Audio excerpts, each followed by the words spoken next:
Կառավարության փայլուն օրինակ է նաև միջազգային քրեական դատարանի Հայաստանի անդամակցությունը։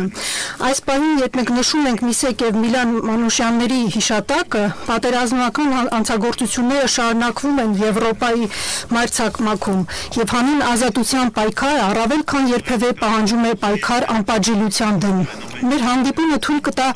խոսել Հայաստանի եւ Ադրբեջանի միջև հարաբերությունների կարգավորման ուղղված քննարկումներին։ Վերջերս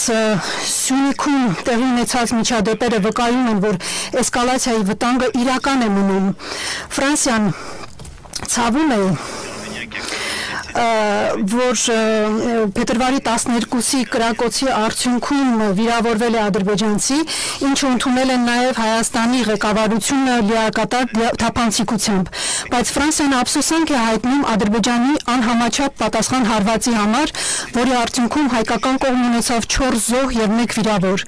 Ֆրանսիան կշարունակի աջակցել արդար եւ կայուն խաղաղության ուղղված ջանքերին։ Մենք համոզված ենք, որ դրա համար կարելի է հասնել միայն միջազգային իրավունքի, ինքնիշխանության, տարածքային ամբողջականության եւ սահմանների անձեռնմխելիության հարգման դեպքում։ 22 թվականի Պրահայում կայացած հանդիպման ժամանակ Ալիևի հետ դուք վերահաստատեցիք ձեր հանձնառությունը Ալմատայի հռչակագրին եւ անհրաժեշտ է, որպեսզի Ադրբեջանը փարատի երկիմաստությունը։ Կարծում եմ առավել քան անհրաժեշտ է,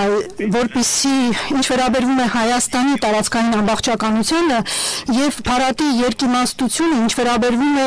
քարտեզներին, որպեսզի բարեխիղճ աշխատանք կատարվի սահմանների սահմանազատման եւ սահմանագծման համար, ինչը հիմք կծառայի սահմանի երկուստեք ուժերի հետ քաշման համար։ Մենք նաեւ կոչ ենք անում կատարած